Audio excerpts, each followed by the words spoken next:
Yo, what's the deal, fam? Let's talk Conway The Machine's Give and Give, produced by Cool Dre. Hey, yo, Eeze! First off, when the song comes on, sample begins, my hopes were very high.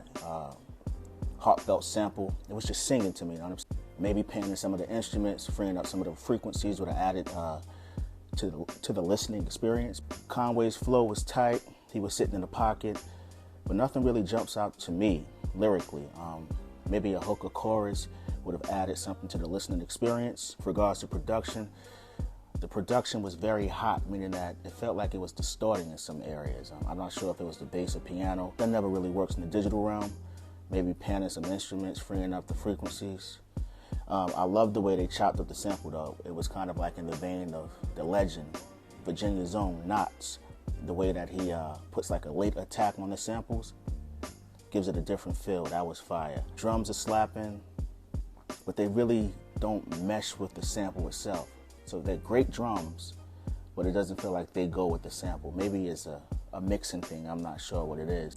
Me personally, putting these two entities together, Cool Dre and Conway, I would like to hear some more soul, but more smoothed out. That way we could possibly get Conway in a more introspective state. When it comes to Conway, as a listener, I like when he shares his vulnerabilities and opens up. In my opinion, that's the best version of himself when it comes to MCing. It's just a one-off. I'm not gonna jump out the window and lose hope on the project. Maybe this is just a warm-up, because if you look at the video version, you got a song Muddy produced by The Conductor, and that's fire. One can only hope that progress is on the way. But as far as this Cool Dre Give and Give produced track for Conway, replay value is not really there for me. I don't see myself revisiting it. Placement down, Bass's kick is up, and the kick is no good! Buffalo Bills fans, hear me out. Don't blame Bass for the loss. You have many different areas to point your finger. One would be coaching. There were some bad decisions made.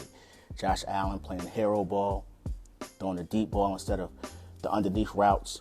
You had a 15-minute advantage of time of possession. Let that sink in. You had numerous times to stay in the game, and you didn't take advantage of it.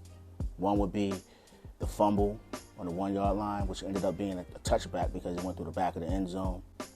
Another fumble that was recovered by Kincaid that could have went back the other way for 6. So you had your opportunities, but for people to be sitting here blaming the kicker, nah. It was bad coaching. Josh Allen didn't take advantage of many opportunities. And the better team just won. Let me know what you think in the comment section. Are you feeling Conway's new single?